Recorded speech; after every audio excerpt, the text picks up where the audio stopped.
안녕하세요, 치다치다입니다.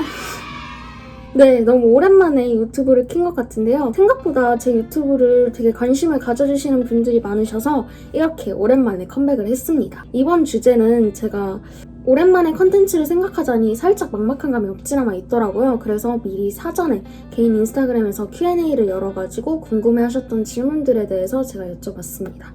그래서 이번 컨텐츠 주제는 바로 정말 오랫동안 받았던 질문인데요. 사진 촬영 꿀팁에 대해서 여러분들께 소개시켜드리고자 합니다. 처음에는 사실 지인분들과 함께 사진 촬영을 실제로 하면서 어떤 꿀팁을 갖고 촬영을 하는지 이런 부분을 보여드리려고 했었는데 그러면 너무 장황할 것 같고 꿀팁보다는 그냥 저의 브이로그가 되어버리는 그런 상황이 올 것 같아서 그냥 제가 기존에 올렸던 인스타 사진들을 기반으로 간단하게 여러분들께 설명을 드리고자 합니다. 그럼 지금 바로 시작할게요. 첫 번째는 바로 원하는 구도를 미리 생각해놔라 인데요. 저는 아무래도 인스타그램에 데일리룩 관련된 사진을 업로딩을 하다 보니까 가장 크게 세 가지 틀을 잡았어요. 전신샷, 그리고 상반신샷, 그리고 미들샷 이렇게 세 가지를 중점으로 여러분들께 간단하게 설명을 해드리겠습니다. 우선 전신샷의 가장 기본인 건 모두 다 아실 수도 있겠지만 인물이 무조건 가운데에 정립하도록 사진 촬영을 시작해야 됩니다. 이렇게 딱 가운데에 오도록요. 촬영할 때 왼쪽이나 오른쪽에 약간 인물이 위치하게 되면은 내가 중심이기보다는 나를 둘러싸고 있는 풍경이 살짝 그쪽으로 시선이 분산될 수가 있어요. 따라서 저는 전신샷을 찍는다면 무조건 제가 정가운데에 오도록 촬영을 합니다. 또한 제가 이렇게 전신샷을 촬영한 다음에 가장 포인트를 두는 부분은 발이 절대 잘리지 않도록 그렇게 촬영을 합니다. 더하여서 발의 밑부분의 공간이 이 정도는 생길 수 있도록 이 정도 두고 사진 촬영을 하는 편입니다. 이 부분에 대해서는 제가 왜 이렇게 찍어야만 하는지에 대해서 설명을 해드리도록 하겠습니다. 네, 다음으로는 상반신인데요. 상반신도 사실 전신샷의 연장선이라고 보시면 돼요. 오히려 전신샷보다 조금 더 인물이 정가운데에 오면 더 좋은 사진이 상반신 사진이라고 생각을 합니다. 그래서 상반신 사진의 꿀팁을 조금 더 알려드리자면은 머리 윗부분과 좌우 부분이 1대1 비율로 깔끔하게 올 수 있는 그런 전신샷을 촬영하는 게 포인트입니다. 이거는 저의 사진들을 보여주면서 간단하게 설명을 해드릴게요. 이런 식으로 이렇게 1대1대1 비율로 그런 공간의 비율 자체가 잘 골고루게 반영이 될 수 있도록 사진 촬영을 하는 게 중요하다고 생각을 합니다. 마지막으로 미들샷은 제가 그렇게 많이 촬영을 해보지 않았더라고요. 가장 최근에 찍은 이 스투시 사진이 미들샷의 처음이었습니다. 전신샷처럼 찍되 디테일을 살려주고 싶은 부분 조금 더 가까이서 촬영을 해요. 다리가 잘려도 상관이 없겠죠? 그 다음에 후가공으로 1대1 정방향 사이즈로 크롭을 해줍니다.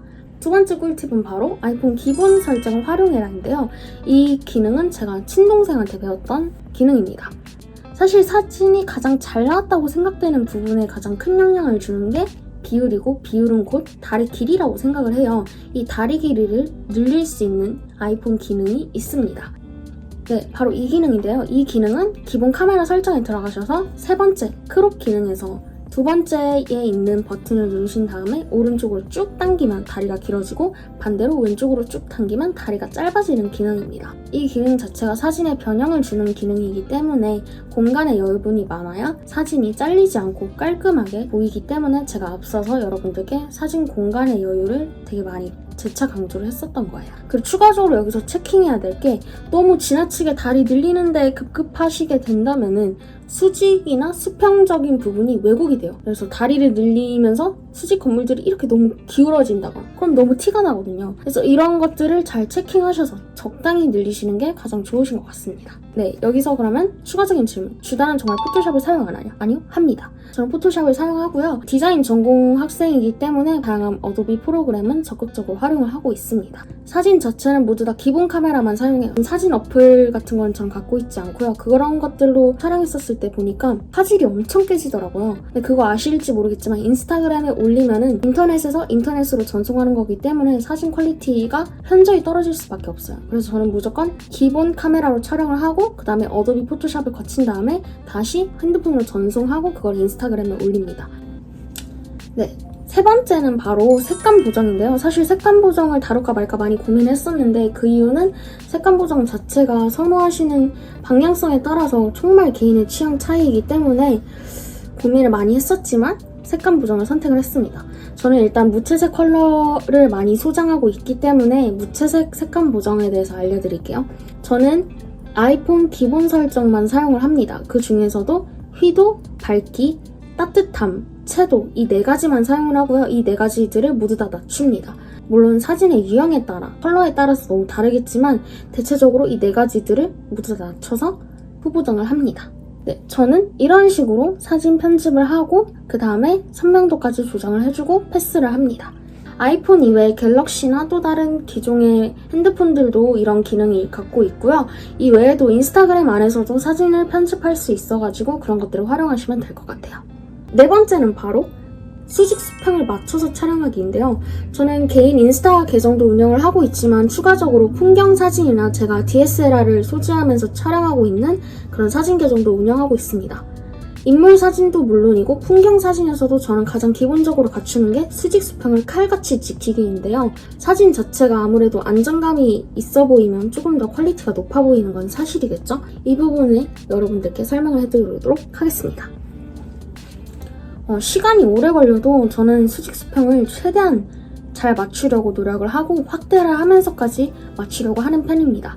근데 저와 달리 나 이런 거 할 시간도 없고 빨리빨리 찍어야 할 때는 어떻게 해요? 라고 하시는 분들도 계시는데 그럴 때는 일단 사진을 촬영을 미리 해놓고 그 다음에 아이폰 기본 설정에서 가로 세로를 맞춰주면 되는 건데요. 그렇기 위해서는 앞서 설명해드렸던 것과 같이 사진에 변형을 주는 것이기 때문에 뭐가 필요하다? 여유 공간이 필요하다.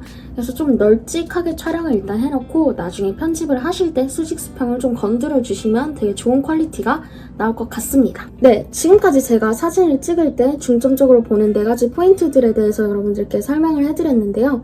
엄청나게 큰 그런 도움이 되셨을지는 모르겠지만 조금이라도 도움이 됐었으면 저는 그걸로도 충분합니다. 오랜만에 유튜브를 키는 거라 말도 되게 버벅거리고 교정기를 아직까지 착용을 하고 있어서 발음이 많이 새고 있는데 가만히 주셔서 봐주시면 너무 감사하겠습니다. 네, 다음에도 제가 더 멋있는 영상으로 여러분들께 찾아뵐게요. 추가적으로 제가 좀 더 다뤄줬으면 좋겠는 주제나 컨텐츠들이 있을 때 영상의 댓글이나 인스타그램 또는 블로그로 오셔가지고 여러분들이 남겨주시면 제가 고려해봐가지고 멋있는 영상을 앞으로도 계속 만들도록 하겠습니다. 그럼 지금까지 영상 시청해주셔서 감사하고 다음에 더 멋있는 영상으로 올게요. 그럼 안녕!